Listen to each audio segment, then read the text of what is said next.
Hello friends, GSTR 3B से जुड़ा एक बहुत ही इंपॉर्टेंट अपडेट मैं आपके साथ इस वीडियो में शेयर कर रही हूँ। तो चलिए स्टार्ट करते हैं वीडियो को। चैनल को ज़रूर सब्सक्राइब कर लीजिएगा ताकि कोई इंपॉर्टेंट अपडेट हमारे साथ शेयर हो वो मैं आपके साथ शेयर कर सकूँ। तो दोस्तों, जब आप अपनी सितंबर मंथ की GSTR 3B को फाइल कर रहे हैं तो आपके सामने सबसे बड़ा सवाल ये आ रहा है कि GSTR 3B जब हम फाइल करेंगे तो उसमें हम ITC को क्या बेस लें। क्या हम 2A को बेस लें या हम 2B को बेस लें, या किस तरीके से हमें अपने पिछले ITC की कैलकुलेशन करनी है। तो दोस्तों, सितंबर मंथ की GSTR 3B फाइलिंग के समय अगर आप GSTR 2B को बेस लेते हैं तो आपको एक इम्पॉर्टेंट चीज़ यहाँ पे ध्यान रखनी है। ये जो एडवाइजरी मैंने ओपन की है, जो 2B की है, कि जो आपकी GSTR 2B है सितंबर मंथ की, उसके अंदर जो आपको ITC दिखाई देगा वो दिखाई देगा 12 सितंबर से 11 अक्टूबर तक आपकी जो GSTR 1 फाइल हुई है, और क्वार्टरली फाइलर्स के लिए जो 12 सितंबर से 11 अक्टूबर तक आपकी GSTR 1 फाइल हुई है। अब यहाँ पे आपको GSTR 2B से ITC देखना है या GSTR 2A से ITC देखना है। तो मेरा ये मानना है कि आपको GSTR 2A में जो ITC आ रहा है आपको उसके बेसिस पर ITC लेना है।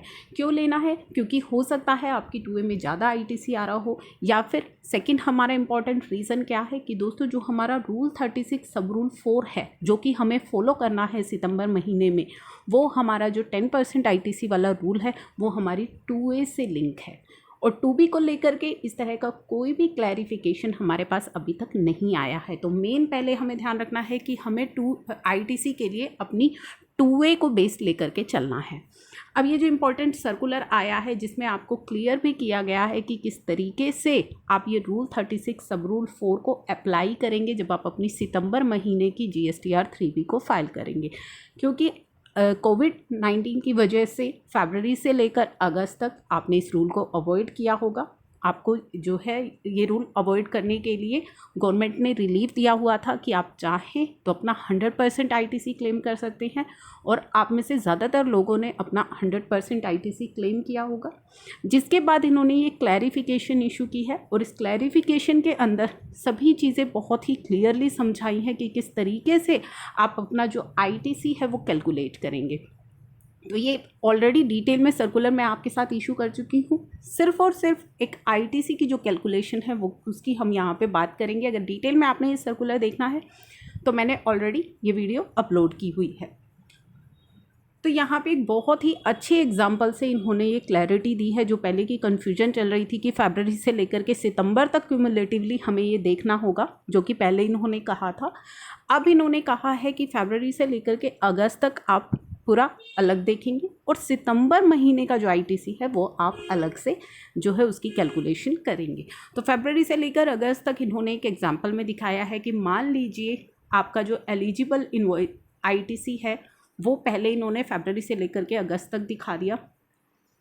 उसके बाद ITC अवेल्ड, यानी कि आपने पूरा का पूरा 100% ले लिया। ये वो मान करके चल रहे हैं कि जो आपका ITC बनता था आपने पूरा का पूरा 100% वो ITC फरवरी से लेकर के अगस्त तक बुक कर लिया है। नेक्स्ट इन्होंने कहा है कि आपके सप्लायर ने जो अपनी GSTR 1 में इन्वॉइस अपलोड किए थे उनके बेसिस पर आपका जो ITC बन रहा है वो कितना बन रहा है। तो पहले फरवरी की बात करें तो 300 आपका ITC था, 300 ही आपने बुक कर लिया, लेकिन GSTR 1 के हिसाब से 270 रुपये का आपका ITC जो है वो बन रहा था। मार्च की बात करें तो 380 का बन रहा था, अप्रैल की बात करें तो 450 का बन रहा था। तो इस तरीके से टोटल आपका 2450 का ITC जो है वो आपकी GSTR 1 के अंदर रिफ्लेक्ट हो रहा है। हालांकि आपका 2750 का ITC था, पूरा का पूरा 100% आप क्लेम कर चुके हैं, लेकिन अब अगर आप देखने बैठे तो आपका जो है 2450 के ही बिल अभी आपकी GSTR 1 के अंदर रिफ्लेक्ट हो रहे हैं। तो ऐसे में अब आपको क्या करना है, तो मैक्सिमम ITC आप कितना ले सकते हैं, 2450, यानी कि जो रिफ्लेक्ट हो रहा है वो तो आप पूरा का पूरा ले लेंगे, और जो नहीं हो रहा उसके अगेंस्ट आप 10% ऑफ एलिजिबल ITC ही ले पाएंगे, यानी कि 2695 आप ITC लेने के लिए अभी एलिजिबल हैं। लेकिन आप ले कितना चुके हैं, आप ले चुके हैं 2750, यानी कि 100% ITC आप क्लेम कर चुके हैं। तो अब आपको रिवर्स कितना करना होगा, 2750 माइनस 2695, यानी कि ₹55 का जो ITC है वो आपको रिवर्स करना होगा। कहाँ पे रिवर्स करना होगा वो भी चीज़ इन्होंने क्लियर की है।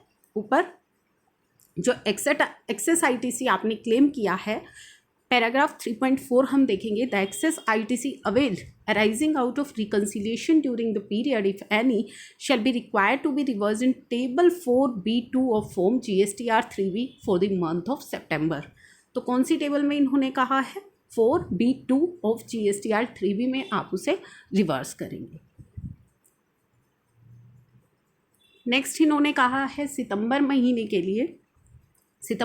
के लिए आप इस रूल को अलग से देखेंगे। 10% rule shall apply independently for September 20। तो दोस्तों जब हमारा ये 10% रूल अभी भी एप्लीकेबल है तो जाहिर सी बात है कि हम जो अपना ITC है वो 2A के बेसिस पर लेंगे, क्योंकि जब तक ये रूल एप्लीकेबल है हमें 2A के बेसिस पर ITC लेना पड़ेगा। 500 रुपये हमारा ITC बनता है। आपने जो है कितना ITC अब लेना है जो आपका रिफ्लेक्ट हो रहा है 2A के अंदर, यानी कि 350 मान लीजिए आपका रिफ्लेक्ट हो रहा है, प्लस 10% ऑफ 350, 385 का ITC आप क्लेम कर सकते हैं। तो the taxpayer shall avail ITC of 385 under table 4A and would reverse the ITC of 55 कहाँ पे? टेबल 4B2 के अंदर आपने वो ITC रिवर्स करना है जो फरवरी से अगस्त तक आप एक्सेस क्लेम कर चुके हैं। तो इस तरीके से आपको अपनी GSTR 3B के अंदर कैलकुलेशन करनी है। ये बहुत ही इम्पॉर्टेंट है, आपको इस रूल को फॉलो करना, इस कैलकुलेशन को किस प्रकार से करना है वो चीज़। और कन्फ्यूजन जो 2A और 2B को लेकर के चल रही है, तो मेरा यही पॉइंट है कि आप 2A को बेस लेकर के जो है अपना ITC कैलकुलेट करेंगे।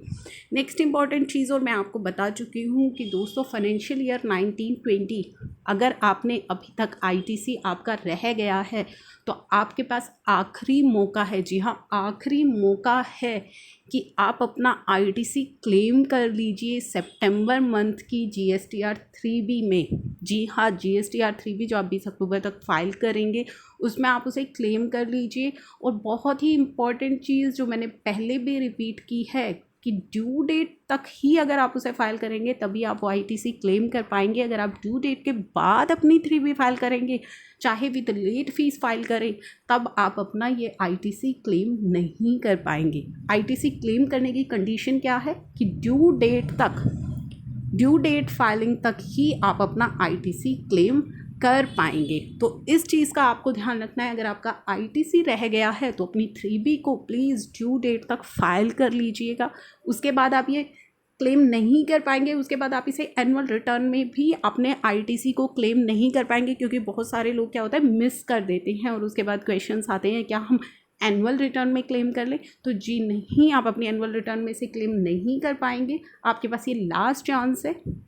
तो इसीलिए रिपीटेडली मैं इन चीज़ों को रिपीट कर रही हूँ ताकि आपसे इंपॉर्टेंट चीज़ें मिस ना हो।